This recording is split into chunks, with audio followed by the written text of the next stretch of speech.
everybody, this is Diane, and welcome back for yet another episode of Biters this week. We're actually podcasting Walking Dead content, now brought to you in beta vision. That is horrible. Oh my god. That is so good and so awful. Did you make that up by yourself? I did it all by myself. I am so proud of you. And I've only had like an hour to prep because I've only had one watch through. I have to say I had two because I watched it laying in bed, watching it on my Kindle thanks to AMC Plus on Amazon Prime. Well, I didn't need the second watch because somebody already told me how it ends. Oh my god. So I will tell you, when Marnell suggested our featured cast, I was like, oh right, because nobody else dies! And she was and like... I hadn't watched it yet. What? And I was like, oh no! Oh man. Yeah, I felt bad. I kind of spoiled things. That's okay. Yeah, you know, there was only 2 times where I really anticipated character death, and we'll get into it. Okay, I have to say there was a really good head fake, and we'll get into that too. Okay, so what is your rating of A Certain Doom, Season 10, Episode 16? So we kind of discussed it a little before the podcast, and I agree with Eric Kane of Forbes that it was a perfectly fine season finale, but we had too much anticipation, there was too much hype, so really I only gave it a 4.0 talking heads. Oh my god, we had exactly the same rating. Like, not the rating system, but I also gave it a 4.0. 4.0 knives to the gastrocnemius out of 5. Okay, my rating that I scratched out while you and I were talking was actually knives to the face. So I'm really glad I didn't use my rating system because you sound way smarter. Well, as Phil pointed out, the Sisters in the World Beyond, which neither of us have watched yet, one really likes science and the other really likes to drink and party. So there you go. See, they're listening. That is hilarious. Excuse me, but who's the one who's drinking tonight? Not you. Not me, because I was a good little citizen and I went and got my flu shot today. I'm getting mine on Wednesday. We're having a flu clinic at work. Yeah, I just don't want to lower my immune system with alcohol tonight. Otherwise, I would be drinking. Because it's Monday. In 2020. It's any day in 2020. Yeah. So I'm going to whine just a little bit about shots because I'm also due for a tetanus shot this year, which I will update. But it was so painful the last time I had it done. Like, my arm was so sore for days. I'm actually doing what I really encourage patients not to do, which is separate vaccines. And I'm getting my flu shot on one day and my tetanus shot on another day because I just don't want to be incapacitated by 2 shots.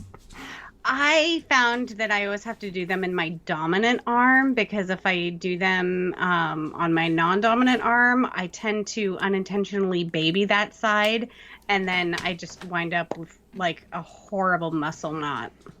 So that's my advice. Well, I'm just a weenie. All right, so I do have some numbers, not for this episode, but I'm guessing that when we podcasted not a certain Doom, The Tower, which was episode 15, that we did not have numbers for The Tower. So I went back and looked those up. So there were 3.49 million same-day views. Pretty respectable for where The Walking Dead is living these days in terms of ratings. Right, and the fact that we don't know... Oh, I knew you were going to say that. I totally knew you were going to say that. Yep, we don't know if it includes streaming. I don't think it does. I think it just includes broadcast. But... Yeah. And who does that anymore? Well, neither of the housewives, that's for sure. All right.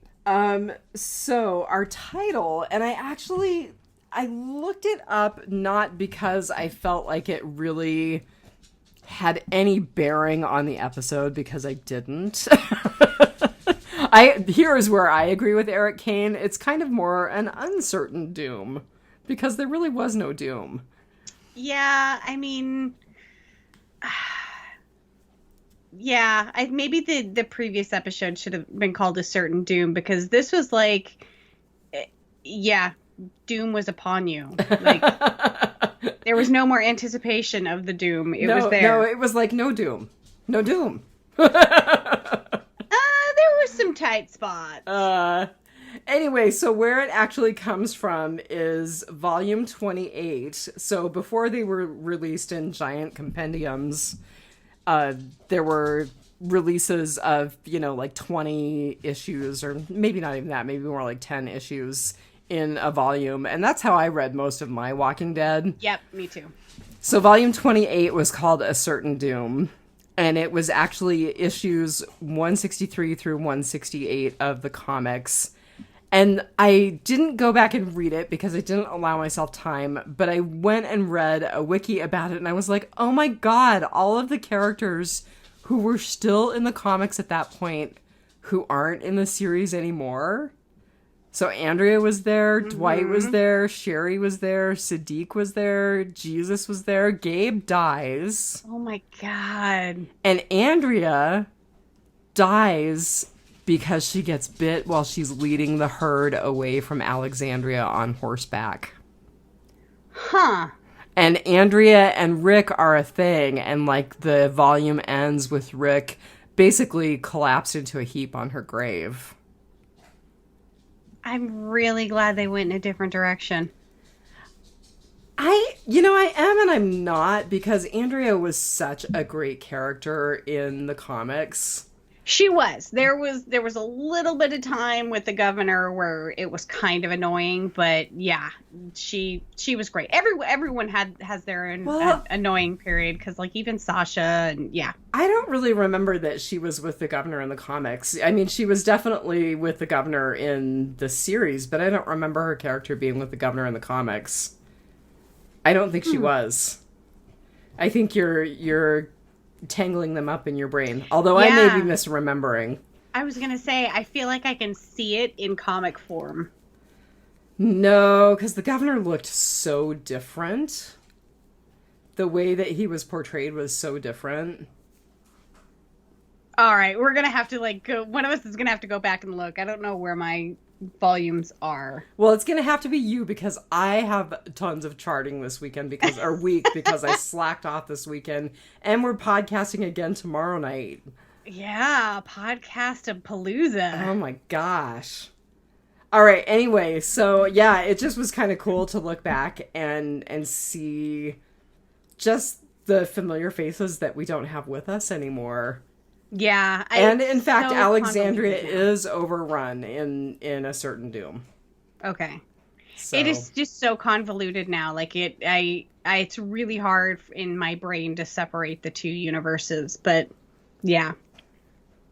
And it's been so long since I've read the books, so. I go back every now and then and read them, but the difference is I'm not looking at the giant compendiums. I've got the one compendium that I think you sent me.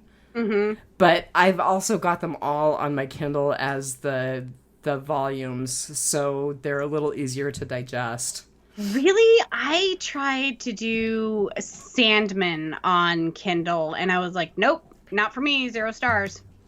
I don't know. I'm not sure if I would enjoy Sandman on Kindle, because I originally read Sandman as the graphic novels.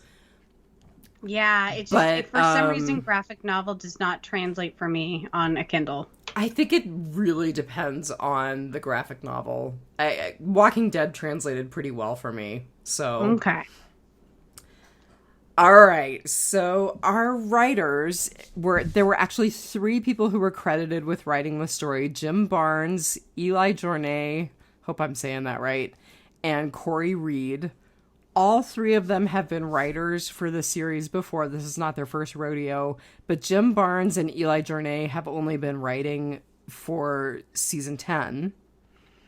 Jim Barnes actually did he independently wrote Stalker and Ghosts, which were, I think, for you, me, and Steve and Diana, some of our favorite episodes. I mean, I think we all rated Ghosts really, really high, but Stalker was the one with the real horror movie vibe where Beta comes up out of the grave into Alexandria. Yep. So I highlighted those in my brain because those pulled on such great horror movie tropes that I really enjoyed his writing. Yeah, those were some pretty standout episodes. And then Eli Journay wrote Walk With Us and What It Always Is, which I can honestly say both of those were like, it was all right, but they didn't stick in my brain the way the Jim Barnes episodes did. Yeah. And then Corey Reed actually has 18 episodes to his credit, going all the way back to Four Walls and a Roof in 2014.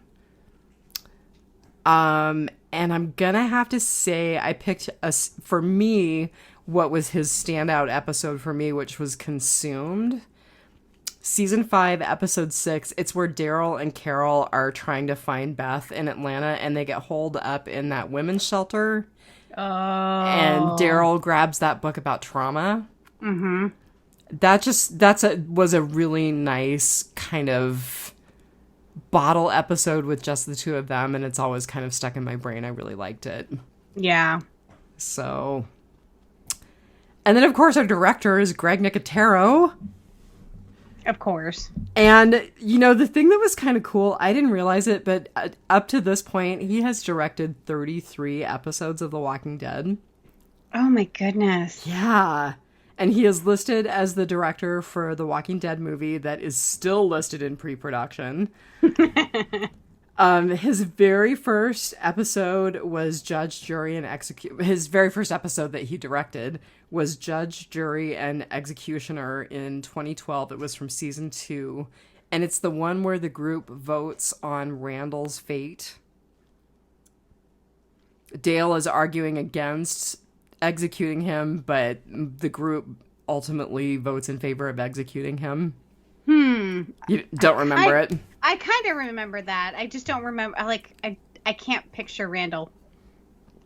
So Randall is ultimately the one that Shane let go, and Shane was taking him out into the woods, and that was when Shane turned. Yeah. Yeah. 2012 was like 30 years ago. 30 years in a pandemic ago. Right? I am going to say that I looked through all of the episodes that Nicotero had directed, and probably the one that really stands out as my favorite is What Happened and What's Going On, which was the 2015 episode where Tyrese died. I just loved that episode. I thought it was really good. Great episode. There were so many little kind of hidden callbacks in that episode that was a good one. Yeah, I loved it, and I thought it was very touching and very emotional, and I can still see in my mind's eye where they pulled over the Suburban because Tyrese had died. And Rick gets out, and he's standing there kind of holding his hand to his head, and he looks like he's crying. I mean, I could still see that. I just see him standing in front of the wall in that boy's bedroom looking at all of the pictures and everything. Yeah. And realizing that he was a twin. And then, of course, getting bitten. Right. Yeah. Yeah, that was a great episode. It was. The only other thing that I will say is that I briefly glanced through just some of his science fiction or his special effects credits. I don't know why I said science fiction credits. That's weird. And I didn't realize it, but he worked on Pulp Fiction and Boogie Nights. Okay, Pulp Fiction kind of makes sense because he's worked a lot with Tarantino. Yeah, like Boogie Nights, like that's for me. That's out of left field for him. Oh my god, and that's one of my favorite movies. Still, I mean, it's really like awful and tragic and funny all at the same time. Yeah, and it's also one of those that like you look at it and it is that era. Like they did a really good job with set design and hair and makeup and and costume and all that kind of stuff where you just feel like it was almost filmed back then. Oh my god. And Julianne Moore is so great, and I can't remember the name of the girl who played Roller Girl, but she was really great. Heather. Yeah. I want to say her first name is Heather, but I can't. It is. Yeah. So Yeah, that was my big surprise with Nicotero tonight, was that he worked on Boogie Nights, which I just thought was kind of cool. I see, and now my head's going to places where it really, really shouldn't, and I'm Ah! wondering if he designed the prosthetics for the show, the movie. He very well could have that. That would be a good interview question when you get him for Biters. Oh man. Did you design Dirk Diggler's prosthetics? Did you? Inquiring minds. I would definitely have to be drinking for that episode. Oh, Mark Wahlberg, they're not prosthetics? Really? Oh, I'm being so wrong. We could go down a rabbit hole about what's in his Calvins. We could, so maybe we should talk about our featured cast member instead. I think so. Because Phil was shocked to learn that maybe there may be a lifting of the moratorium on swearing, so we probably shouldn't go there tonight. We should probably just go to Beatrice. No, and I honestly, what's funny is I hate fake swearing on shows. It really, really turned me off of the new quote unquote Battlestar Galactica. Oh, the Good Place must be making you crazy then. Oh, no, actually, I find it funny. Oh, okay. Because you had told me you were watching it. Because she's actually trying to swear, and there is a couple of episodes where she can swear because she's not in the good place for a few episodes. I won't get into it, but so it's actually funny, and so I kind of find myself thinking the non-swear words now. So oh my god, that's so funny. Yeah, mother forking. So anyway, our featured cast member is Brianna Venskis, who played Beatrice, who of course was our only kind of main cast member to die this episode, other than of course Beta, but we all knew which we'll get into. So there's actually not a lot out there about Brianna personally, even though she has a huge social media presence. She's 33. She lives in Los Angeles. She's, I want to say, a former fitness instructor, but I kind of think maybe she still does it because, oh my goodness, she just has the most amazing figure. She's pretty cute. Yeah, she's adorable. Yeah. The thing that I would like to highlight with her is so. Oh God, you're not going to tell me another tragic thing about somebody being bipolar and almost losing their career, are you? Oh no. Okay, no. Good. She is on Instagram and YouTube. But mostly she is on TikTok, and I think all of her Instagram videos are from TikTok because now I can't stop watching TikTok because you have totally gone down that rabbit hole. I have. She is absolutely hilarious. She'll just make this little 10-second video with music, and it's just hysterical. She is so funny. I absolutely encourage anybody to seek her out on social media, and just if you're having a bad day, watch some of her little mini videos. They're just hysterical. So her Instagram handle and her TikTok handle is House of Veniscus. Oh, okay. Yeah. She's Brianna Venskis. Oh, I've been practicing that in my head all while we've done the intro, and I think I practiced it too much. But so she's not on Twitter. Oh, really? Look, I'm getting a political call in the middle of our podcast. So nice of my iPhone to label that for me so I don't take it.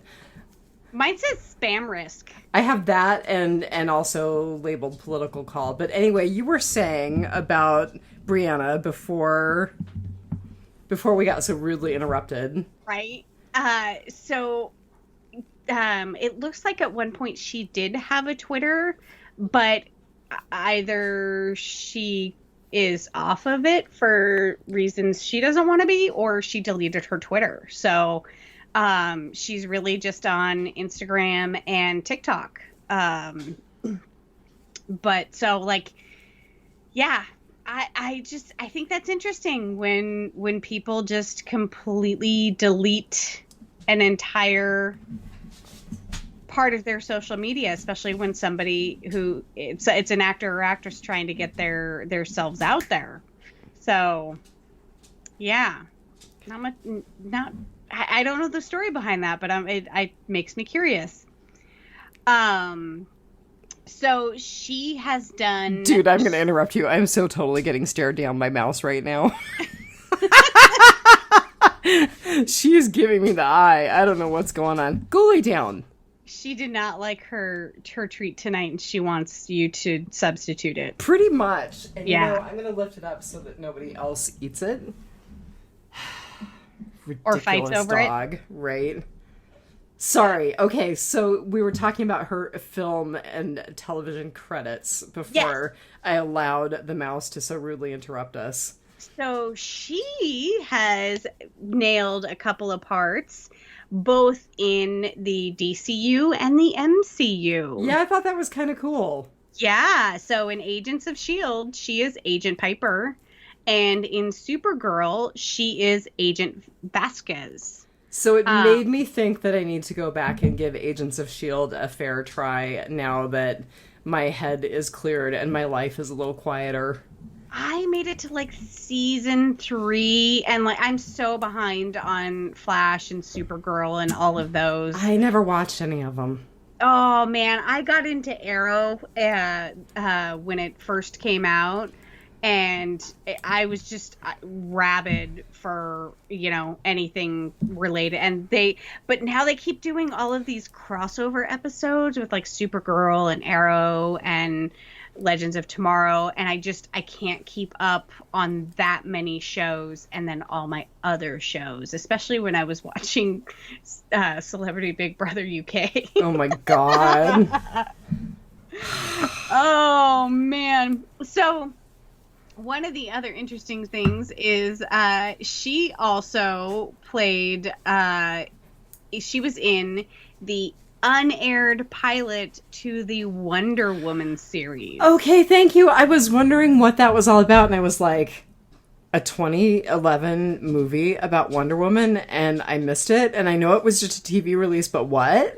Yeah, so okay. I as a TV movie, but everywhere else it is listed as unaired pilot. Okay. I really want to see that.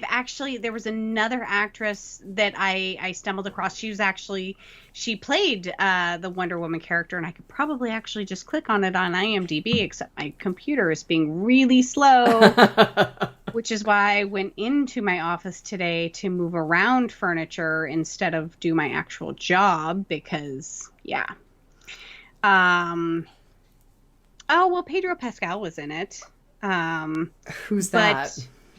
Oh, he is, you'd know him from Game of Thrones if you ever watched Game of Thrones. But you did. Well, so. I watched the first 2.5 seasons, and I know that I need to finish it, but, you know, I'm kind of watching The Boys right now. Oh, so. Carrie Elwes was in it, too. Oh. He's the guy from Princess Bride. Yeah, I know who Carrie Elwes is. Yeah. Adriana Pilecki was Wonder Woman. I don't know. I have to tell you, I'm completely ruined on anyone other than Gal Gadot at this point. Right? I mean, there's the original Wonder Woman, Linda Carter, and then there's Gal Gadot, and there is no one else for me. Yeah. Yeah, agreed. Oh, so she is the Kelly Grayson in the show The Orville, which is a really good show. Oh, another one that I've started and haven't finished, but I've enjoyed what I've watched. I'm really, really mad because Seth MacFarlane says that he doesn't want to do it anymore. Oh, so is he going to hand it over to somebody, or is he going to wrap it up? Yet to be determined. I mean, honestly, under COVID, I would probably say that it's ended, or they will wrap it up very quickly, you know, in a 6 episodes. But yeah, I really want Orville to keep going, but it's not going to, probably. So Brianna, she's been in a lot of things that I kind of recognize, a lot of one-offs. The Newsroom. Which was good. I enjoyed that. I love that. Yeah. That was another one that ended too soon. Yeah, I agree. The Vampire Diaries, which has gone on far too long. Nashville, which I have never seen. Grace and Frankie, which I watched the first season and loved it and then kind of fell off, but Lily Tomlin and Jane Fonda. Really? Yeah. Huh. You haven't watched it? Oh, it was really fun. And then Sam Waterston is in it, and he plays the ex-husband of one of them. I can't remember which one. Love him. Love him so much. Law and Order. Yeah, she wasn't in an episode of Law and Order. No, but Sam Waterston was like the original Law and Order. Yeah. We haven't had one of those in a while. That's funny. She's also in, I want to say it's an ABC kind of family television show called Good Trouble.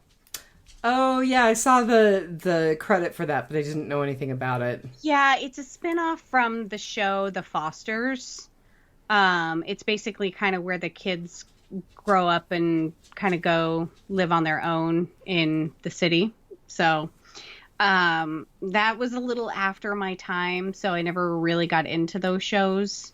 The other big one is Sorry for Your Loss. I've heard of that, and I don't know why I haven't watched it. I'm not familiar with it. It's got the younger Olsen, Elizabeth Olsen. Aren't they twins? There was Mary-Kate and Ashley, and those are the twins. Okay. Elizabeth Olsen, I want to say she's a younger sister, maybe an older sister. I don't know. Okay, I'm creeped out. Like... I didn't realize there was a third one wandering around out there. Well, she's the witch in the Avengers. Oh, totally did not know the Scarlet Witch was an Olsen. Scarlet Witch, God. Thank you. I'm like the red chick. Oh, not only is my computer being slow tonight, my brain is being slow. But there's a reason for my computer being slow. There's been a wire cut somewhere along the line, and actually I'm very lucky to have internet right now because a lot of the town does not. So lovely. Right? Might as well just shut off everything, because what else do you use your power for? Right. First COVID, now no internet. The grid's going down. It's all going down. So she's got a couple of Beatrice. Brianna has a couple of things coming up. She's got a short, Staggery. No, it's called Polyamorous. Well, there's Staggery, and then there's Polyamorous. Oh, okay, which is that's the one that I saw. And then Yellow Jackets. It looks like a pilot episode 1.1. So those are yet to be released, and because COVID, you never know. So, I mean, other than that, I didn't have anything for her. She is hysterical on Instagram and TikTok. So absolutely seek her out on social media. And like I said, she doesn't have a Twitter. So we're out of luck there. Well, the only thing I have to add is that I was surprised she was actually in 10 episodes of The Walking Dead. And the first one was way back in 2016. Really? Yeah, and she's an Oceansider, so I'm sure that was one of the first episodes where we met the Oceanside folks. I feel like Oceanside hasn't been around that long. Girl, we're talking 10 years of television history now. Right? Wow. And yet we can conjure these enormous herds of walkers. We'll get into it. All right. I don't have a lot more for Housewives because we talked a little bit last night, but I will say that I conquered my fear of going to the dentist and did that today. Hey, I went to the dentist today too. I know, but you don't fear it like I do. Nope. I love actually it. said on Facebook that I would rather have 1,000 pap smears than go to the dentist once. Oh, Yes. okay, and I even had that thing where they test the if your gums are receded or whatever, and they do that Ugh. like that 2 2 3 1 Yeah, yeah, 2 yeah, 1 yeah, 2 yeah, 3. yeah, yeah. I love it. It's like a massage for my You're gums. sick. I am sick. I did find out I'm a terrible teeth grinder. Like I'm grinding my canines down into nothing. I Ooh, know, I'm right? surprised you don't have headaches. You need a Well, night guard. I do have headaches, and so I went and got a cheap over-the-counter night guard tonight, and we'll see if my insurance will pay for me to get a night guard. I don't know if they will. So, So I actually I had braces and my retainers are actually I had actual braces. I didn't have Invisalign, but my retainers are actually Invisalign like retainers. They're the clear plastic trays that are molded to my teeth. right. And I also grind my teeth, but because I have those, I don't need a night guard. Well, and the dental assistant actually said that a retainer might be another option, so I don't know. But anyway, yes, I'm a clencher and a grinder. Lovely. Well, I think we all have a little bit of stress right now. As we said earlier, I am really happy to be talking about Walking Dead content again. I have really missed it. Even if A World Beyond, which I'm going to watch tonight, is a total dumpster fire, it is still content in the Walking Dead universe, and I am happy. Well, it's got characters like you and me in it, so we can go either way. Good point. Very good point. Yes, there's no guarantee that just because the sisters are like us that it's going to be any good. That could just make it all the worse. Right. The only other thing that I was going to say in Housewives is that I discovered that part of my AMC Plus subscription on Amazon Prime is also Shudder. So I'm going to get to watch Creepshow. Ooh. Yeah. I forget about that. Yeah, it's included as part of the AMC Plus subscription. So, yippee. I wonder if that's also true on Sling. I don't know. You might have to look at AMC Plus on Amazon. Give Jeff Bezos more of your money because he didn't get rich enough during the pandemic. Other streaming service. So Whisperer's Corner is also really short because a lot of the stuff that was out was about this episode and World Beyond, and I didn't want to spoil World Beyond by watching or by reading stuff that had to do with both. Right.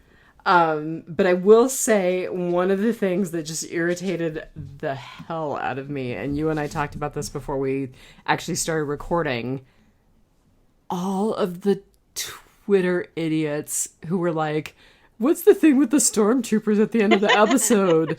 When did The Walking Dead do a crossover with Star Wars? Okay. If you're not going to read the comic books, that's okay. Read the comic book wiki. But if you're going to have an opinion about stuff that actually happened in the comic books and you're going to be stupid about it, shut up. It's not okay. Because this is actually very close to how the Commonwealth soldiers were represented. And my recollection is that this is actually how the meeting with Stephanie went down. And I would just like to point out that if you are in the zombie apocalypse and the creatures that you're fighting against, like, want to bite and scratch at you, like, their armor is perfect. Like, you have to cover your extremities in a hard plastic as opposed to like a metal or something, because that like or like just a metal mask. Explain that to me. Okay, go ahead. Sorry. But I mean, you just it's the perfect armor. You know, it's lightweight, it's breathable, you can move, and you're not going to get, you know, your arm torn into and in close battle with a walker. Yeah, I was irritated when I read that tonight when I was looking at the news. The only other thing that I have in Whisperer's Corner is actually about the man in the iron mask. So there's some speculation about who it might be. And one of the things, and this is from an article on TV Insider, they said that it could possibly be Mercer, who I didn't remember him from the comic books, but he's apparently a soldier that works for the Commonwealth. So my first question is, okay, if he's a soldier who works for the Commonwealth, how did he get hooked up with our group as the Man in the Iron Mask? But apparently, and I really don't remember this character very well because he wasn't a very big character, he had knives like the knives that this character is wielding. So they're suggesting that. There's also, again, the suggestion that perhaps this is Heath. No. Right, I don't think so either. And then there is just this is probably a non-book character, just like a Daryl, and it is what it is. Which is completely fine, because look at how it worked out for Daryl. Right? Getting his own show and everything. I was going to say, including Ride and a spinoff. I still say that they ruined this episode by announcing that. Oh, yeah, we're going to talk about that, too. So I don't have anything else for Whisperer's Corner. We kind of talked a little bit about Eric Kane. Did you have anything else you wanted to say about his article? No, he and I were kind of on the same page. I did not read Paul Tassie's because he commingled information with World Beyond. So yeah, maybe I'll look at that before we podcast World Beyond tomorrow night. One of us will have to remind the other. Right. Then it'll be like, I know we said 7 o'clock, but it's really 7:30 and I still have to read that Paul Tassi article. So that pretty much leads us into our goods, bads, and uglies. I started last night, so tonight I'm going to let you start. Well, we've podcasted enough. We can remember who started last time. Is it George's turn or Karen's turn? I was just thinking that. So I actually had one small good and one very big good. My small good was Connie's back. Oh, that just warms my heart. But my big good was I absolutely loved the Whisperer hunt.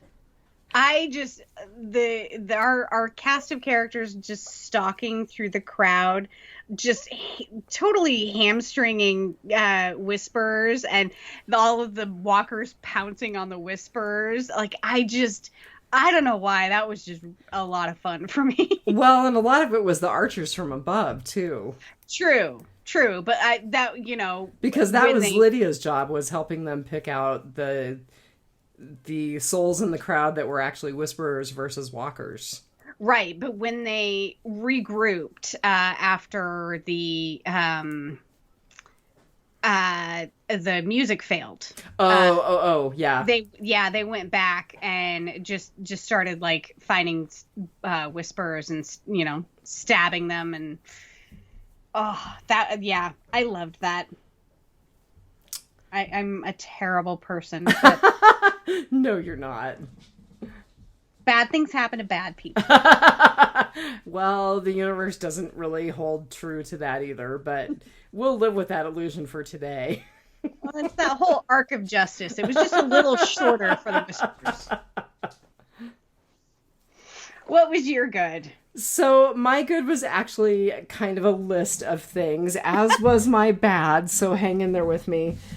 My good were that there were a lot of nice moments in this episode that kind of brought us full circle, and that just were heartwarming and kind of helped us touch base with characters that we haven't had interactions with in a long time. So even though it was totally overused, overplayed in the promos, I still really liked Gabe's opening, these fingers together make a mighty weapon. His eye is still creepy. That's all. I can't say nothing nice. So. Oh, just comfort yourself with the fact that he actually dies in the comic book volume that goes along with it. Other than you telling me that nobody dies, I thought he was a goner when he was down. I did too. I'm so sorry I ruined it for you because I was completely disgusted. It's okay. All right. Ezekiel's pep talk, because I just love Ezekiel, and I do feel like even though I went on and on about how curable some types of thyroid cancer are. I don't think we're going to get to keep Ezekiel. I loved the little moment where Maggie bends down and hugs Judith. Which Eric Kane hated. Oh, of course. I loved the moment between Lydia and Carol, not at the cliffside, but the one where Lydia's like, if you're avoiding me, please stop. Yeah. And where she basically says, I'm not looking for a mom. This can be something different. I liked that whole moment because there was this whole trifecta of people being really crappy to Negan and people throwing shade at Lydia and then people snubbing Carol and just like those three, like maybe those three should get their own show, like the Outcasts or something. That's funny. But yeah, I liked that whole scene, you know, that kind of resulted in the Lydia, stop avoiding me. Yeah. Yeah. And then the other thing that I had in my nice moments, because I didn't want to take up all of my rotting potpourri, although I probably just did, was Maggie coming to Gabe's rescue. Yeah, I think we all kind of saw that coming.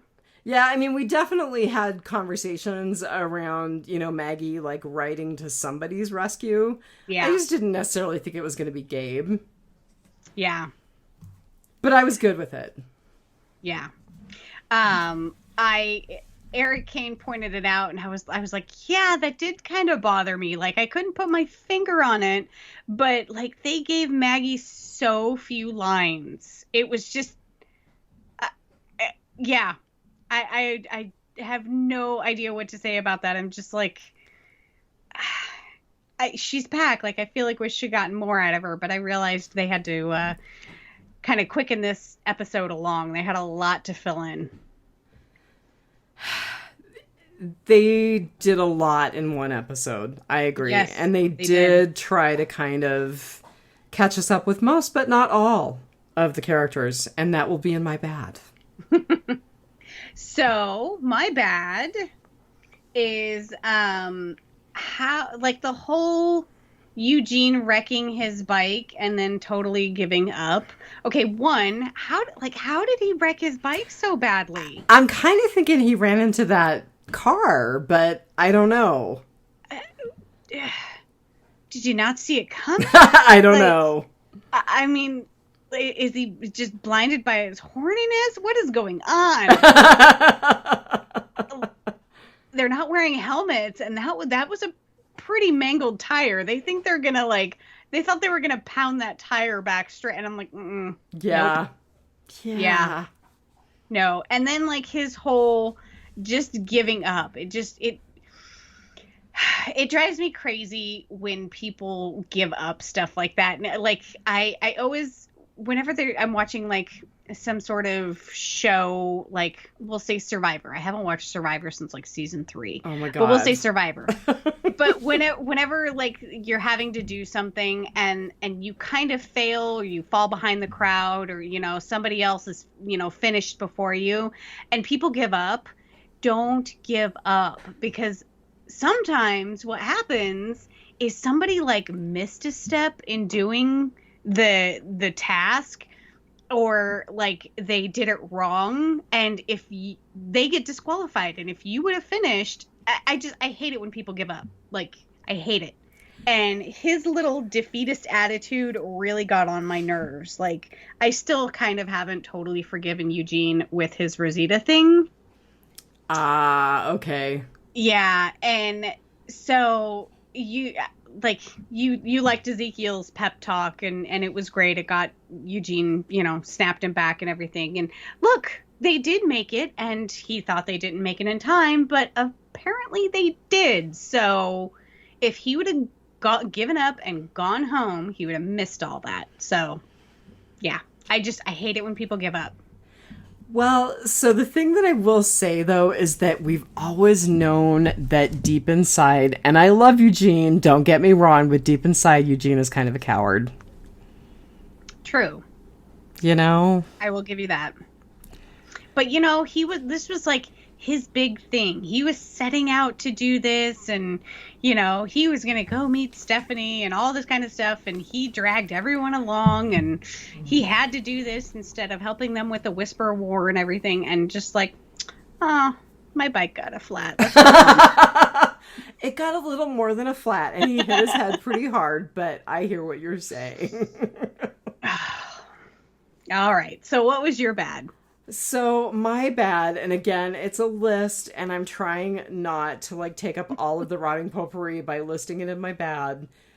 And it hurt my heart to rate this episode a 4. I almost rated it even a little lower. Me too. Because I wanted so bad for this to be a wonderful thing to have The Walking Dead back, and it is, but it wasn't. Mm-hmm. There were so many plot holes. Okay, so Lay 'em on me. First question that I have for you is, how come Kelly is the only person who got a mask and everybody else had to wear those janky jackets that were covered in walker guts? So she was really the only person who was disguised in the entire group of whisperers. Yeah. And how did it protect her, and how were the other... I don't get it. I don't get it. And why would you take the person who is hearing impaired and like take away any sense that she's got other than very limited eyesight? Right. I mean, she's already hard of hearing, and so you're going to muffle her sound in under that mask, and you're going to obscure her vision, and that thing had to reek. It just made zero sense. Yeah. So I kind of, my impression is it was the only kind of the only other mask that they had, but a couple people seemed to be holding out. Like Negan, he had 2 extra masks. Just saying. You know, it was really nice to give, you know, the flayed former face of your mom's mask Right. to the daughter, Such and a then nice for him to gift. ride to the rescue in his own. But those really, really could have helped the people out trying to get through the horde of walkers. And so a related plot hole. So there's the scene where the archer is about to shoot down into the crowd, and Gabe's like, no, wait, it could be one of ours. Well, the only one of ours that looked like a whisperer was Kelly, because everybody else was in a jacket covered in guts. Yeah, and Kelly was kind of easy to spot because she was with Daryl.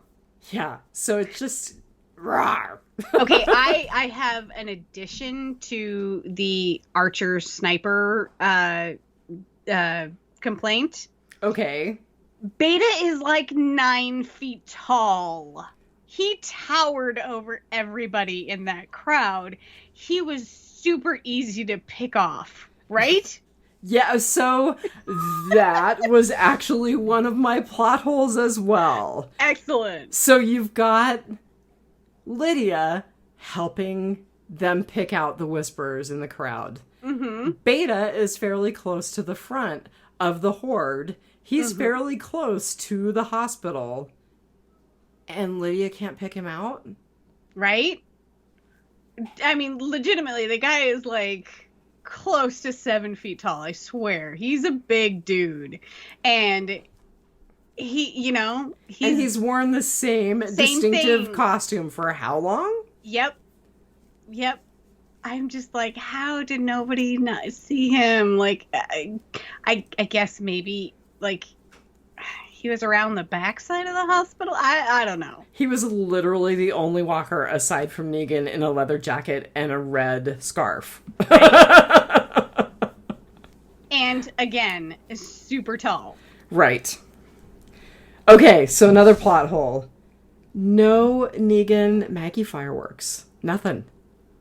Not yet. Like, it was like she didn't even acknowledge that she saw him, and you know she saw him. Did she? Oh my god. You know she was giving him the eye, because everybody was all hugging it out at the end, and he was there. I didn't notice that. See, that's how I have a hard time. I usually don't take notes on my first watch through because I like to try and pay attention, even though my phone beckons me sometimes. But like, I must have been writing something when that happened. Yeah, no, literally. He was there when everybody was hugging it out because Lydia looked at him and said, "You're still here?" And he was like, "Yeah, for now." Yeah, I kind of, I mean, unless there was something in that letter or I don't know. Yeah.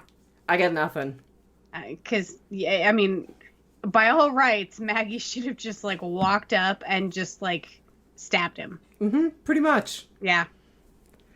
Okay, and my last plot hole, and it's like small, but it was really glaring when I realized it. Where's baby Herschel? Who is not a baby anymore? Right. Like Gracie's age.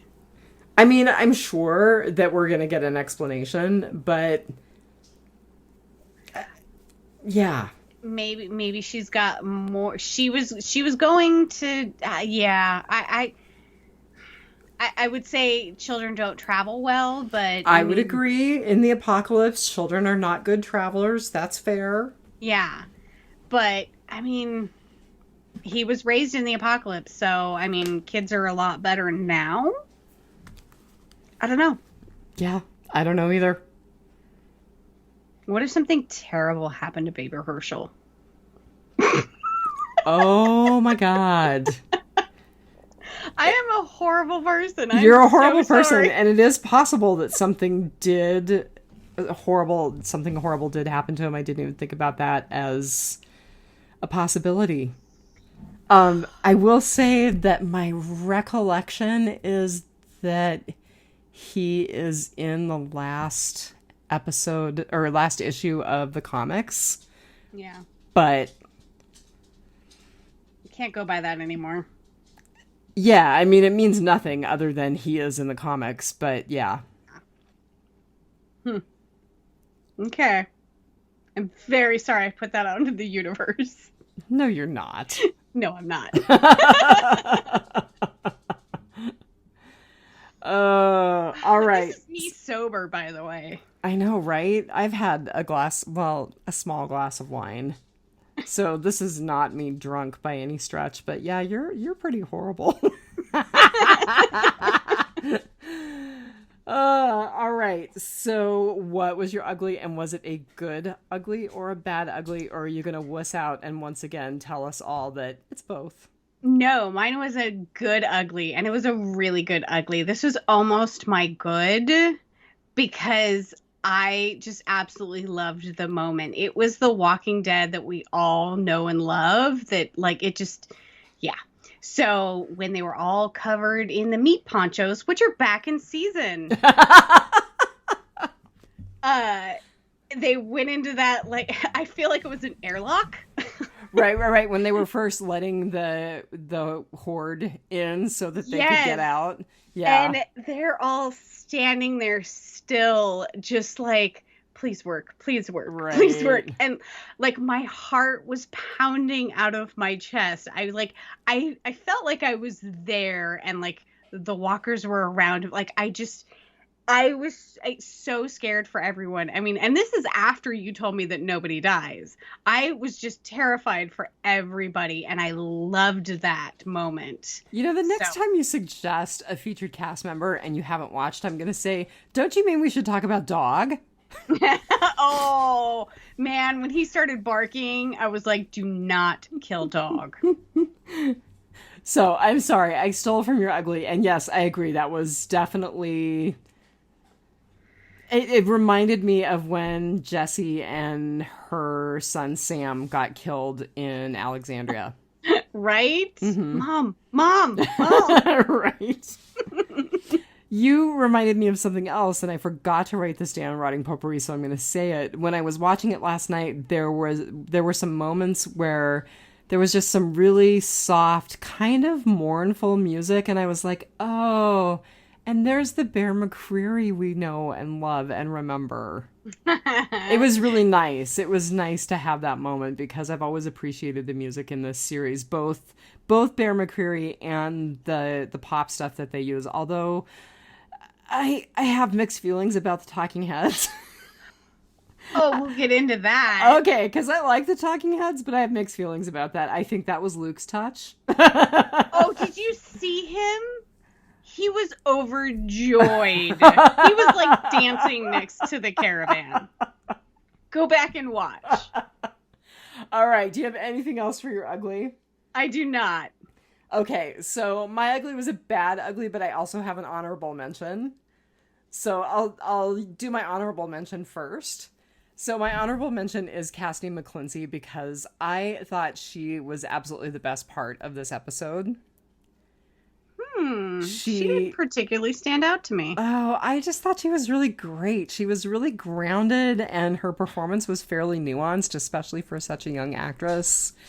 And I don't know, I just saw a side of Cassidy that I don't think I've ever seen before. I've always enjoyed her, but I really appreciated her in this episode. Maybe it'll improve upon rewatch for me. So that's my honorable mention. Okay, my bad ugly. Beta died way too fast. Yes, the stab to the eyeballs was cool. Okay? Yes, it was cool. But I was looking for a knockdown, drag out, nasty brawl, and it just didn't happen. Well, I'm sorry, him beating on Negan doesn't count.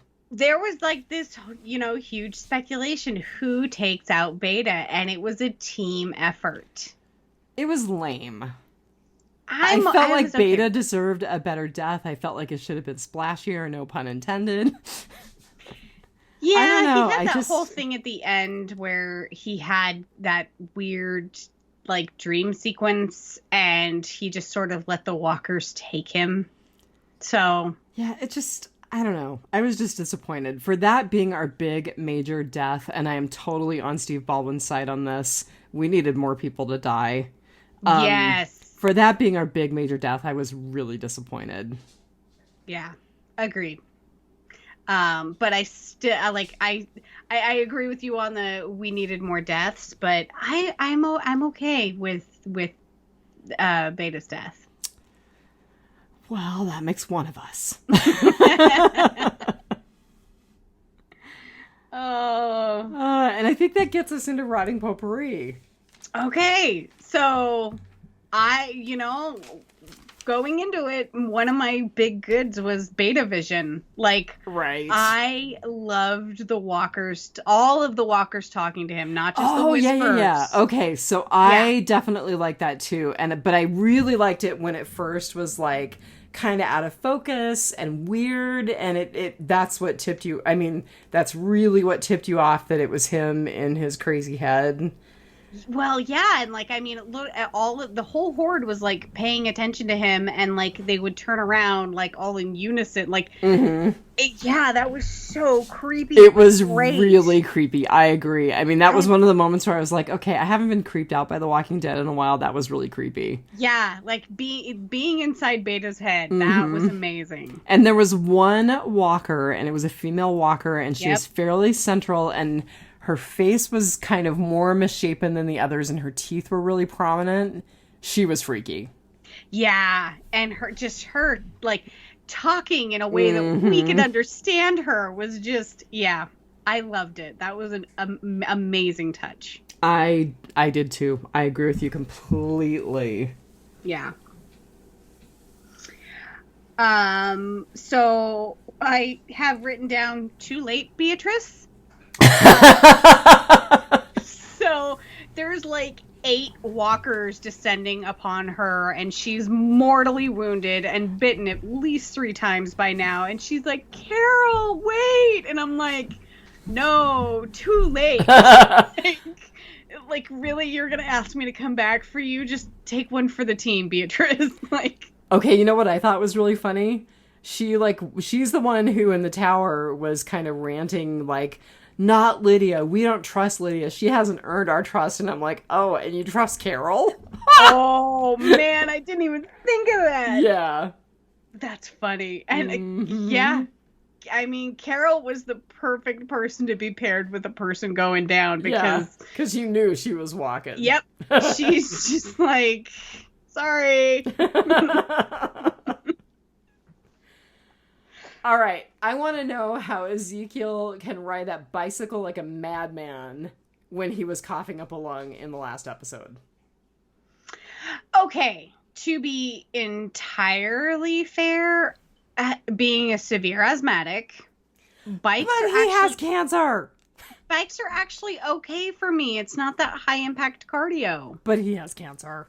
I know. And they were biking really hard. Yeah, because Eugene's totally wrecked that bike.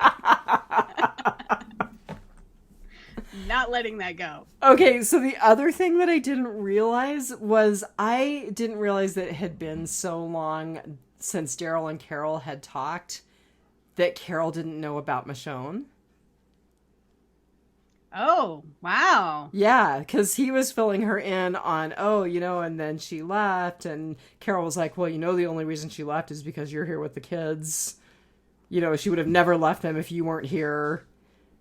Yeah, I think that it was, for me, the first half of season 10 was better. I think we all agreed on that when we were talking with Steve and Diana. But also it's been long enough that I had kind of lost that frame of reference about who knew what and who didn't know that. And yeah. Huh. I didn't catch that. Again, I must have been writing down other thoughts. Well, I also had the advantage of a rewatch, so.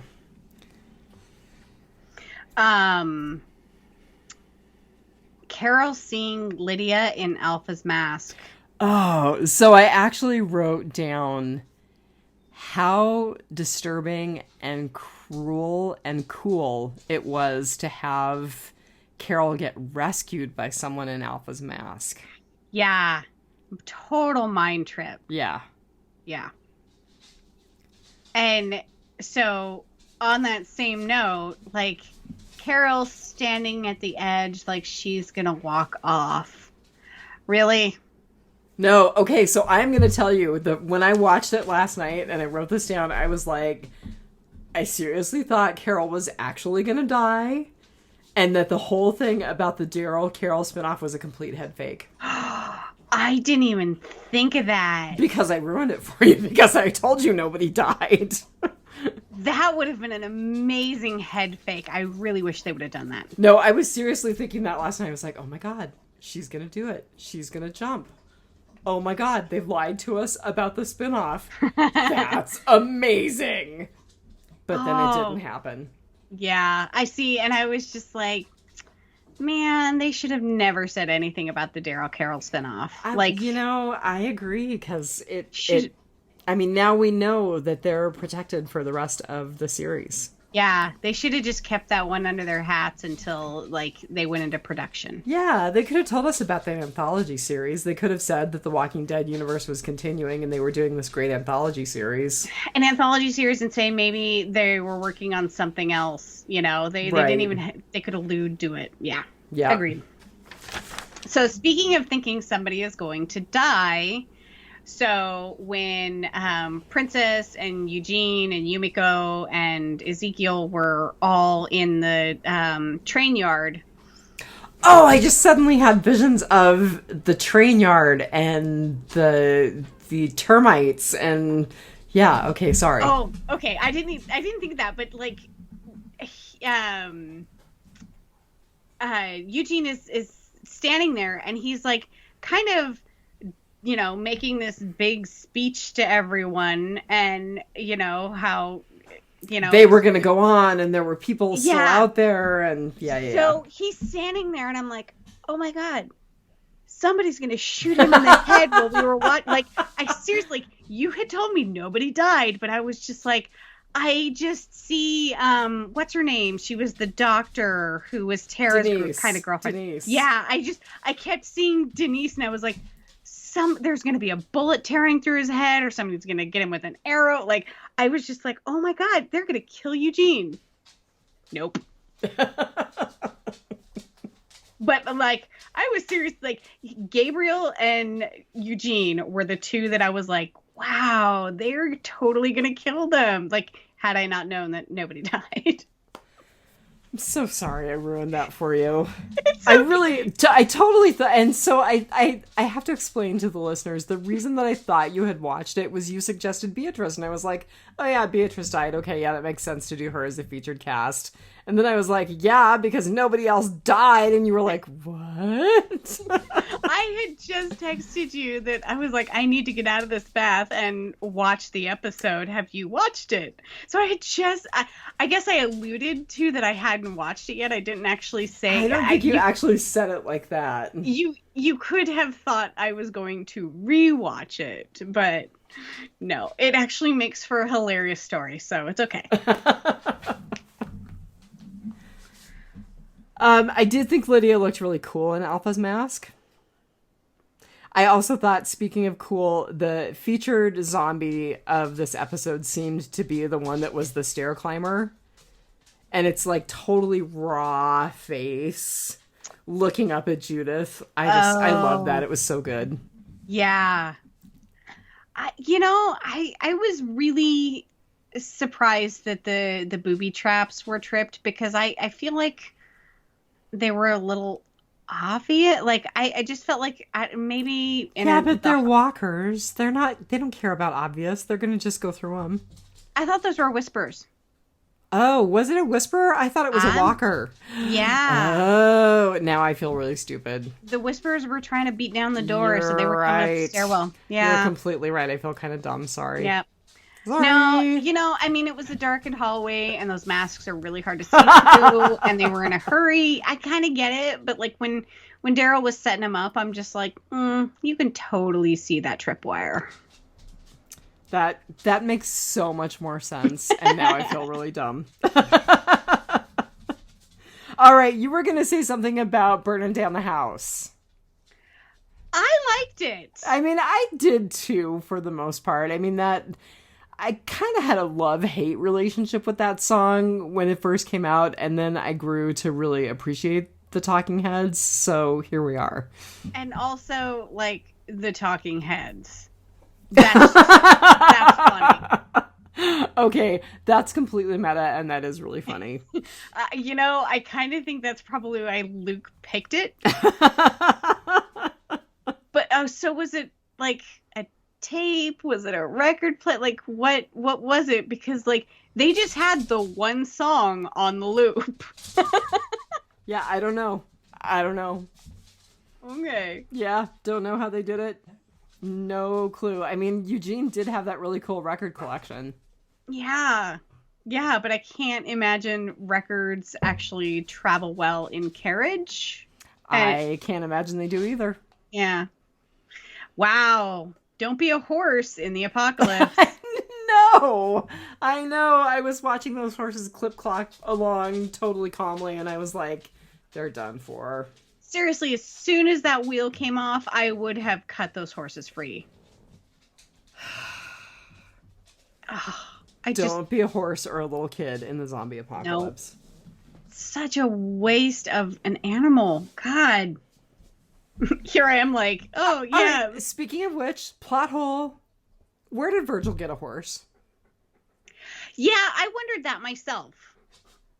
I was like, because he went to Oceanside, and I'm like, really? They just have unguarded horses that they weren't using and that besides, are still alive? They hated you and they drove you out the first time. Why would you go back? Well, we don't know why. That, I think, we're going to explore, but like now we have this whole side adventure with Connie. Which, is that going to be covered in the off-season 6 episodes? I guess we're calling it 10C? I don't know. Right? 10B2. 10B2-1. Oh, God, how funny.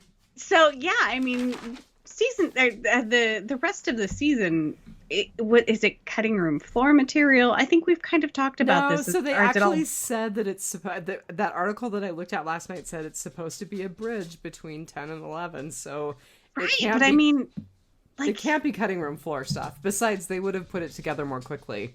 Yeah, it's weird that they're all of a sudden they're like, oh yeah, we have 6 more episodes of content. And because they're creating 6 more episodes of content.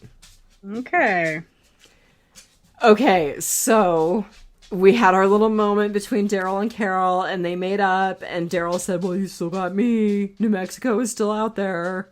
Okay. That's our spinoff. I know, and there was an article that I read yesterday that was like, and they left it open for the spinoff.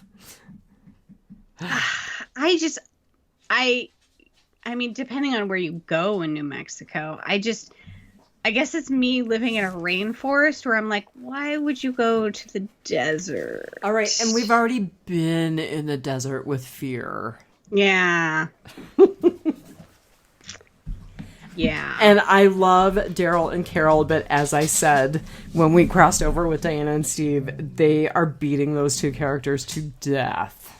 Yeah, I kind of am like, there's going to have to be a whole other cast of characters that they interact with, because I just don't know if those two can drive a full show. I mean, season after season, episode after episode. Well, and I just don't want it to be Ride in the zombie apocalypse. I don't. And I know that is like really snarky and, not very nice, but...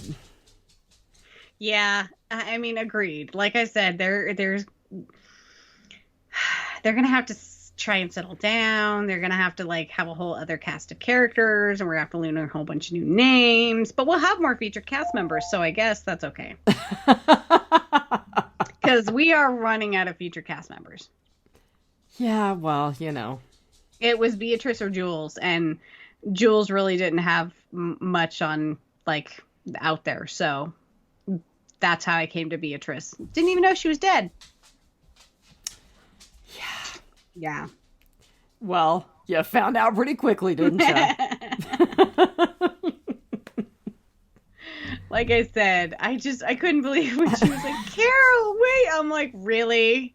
I would have been like, Carol, shoot me in the head. Carol, they're ripping out my bowels. Please put me out of my misery. Oh, no, wait, that's Patrick. Oh, you should go back and watch Dead Set on Netflix and then listen to the Biters episodes. Right. Well, I don't really have anything else except, again, to say that as much as this was not my favorite Walking Dead episode, it was so good to just podcast Walking Dead content. I've really missed it. Definitely. And it was a pretty solid episode, and I think the only reason why I gave it a lower rating than I did is because I had to wait 6 months for it. One episode. I had to wait 6 months for one episode. Pandemic 2020, 0 stars. Do not recommend. Yeah, very bad. Do not recommend. Well, I am going to deal with the pacing dog, and then I'm going to go upstairs and watch The World Beyond on my Kindle and hope it's not a complete and utter dumpster fire, as some of the critics have said that it is. How did we end this episode in under an hour? I don't know, because we actually spent less time talking about The Walking Dead than we did about a 24-minute episode of Dead Set. Right? Although, to be fair, we did spend the last 15 minutes pretty much just wandering. That's true. And this is also a lot of content. We had an episode last night. We're doing an episode tonight, and we got one tomorrow. So, yeah, we actually may have talked ourselves out. We are going to be the possible. Walking Dead for Phil this weekend. Oh my God, that's right. I still have to watch Ghostbusters. Okay, so you got to watch World Beyond. You got to read a Forbes article, and now you have to watch Ghostbusters. And I have to get online right now while you and I are talking and send a message to Steve and see if he wants to join us this weekend. Yes, that is right. Because... That is right. Yeah. Man, you got a lot of homework. Oh my God. You have no idea. And I still have to unpack my laundry. And even though I know that somebody did it for me, I still have to unpack it. And I'm just tired. And I have to go back to work tomorrow. Oh yeah, you have Mondays off. I do. Yeah. It was a busy Monday though. I did a lot of self-care today, so... Yeah, that is all that I have. I had one other thing written down because it just, for some reason, it stuck out when Yumiko made her little speech about tomorrow's problems, or for tomorrow. Mm-hmm. The only thing that was going through my head is Scarlett O'Hara saying, "I won't think about it now. I'll think about it tomorrow." Oh my God, that's so funny. I have no idea why that called back. It seemed like a very Scarlett O'Hara thing to say is tomorrow's problems are tomorrow. Can I confess that I have never watched Gone with the Wind? Really? I read the book. Of course you did. Of course I did. Oh, God. Huh. What can I say? And now I won't, because it's racist. Sorry if I'm triggering somebody, but it is. Yeah, but it's true to the time. That's what I think is like when they were intentionally showing that, that's how it was. Yeah. I get it. Yeah. I get it. Such an iconic movie, though. I can't believe you had never, caught it on Turner Classic Movies or something. Oh, my at, God. 1 a.m. So, no, that kind of stuff is not my bag. No. I'd rather watch The Walking Dead over and over and over and over again than watch one thing on Turner Classic Movies. Okay, you have to watch a day's worth of Turner Classic Movies or you have to go to the dentist. Pick one. My dentist was pretty nice and we've got a treatment plan, so I'm not sure. I think I'd still rather have 1,000 pap smears.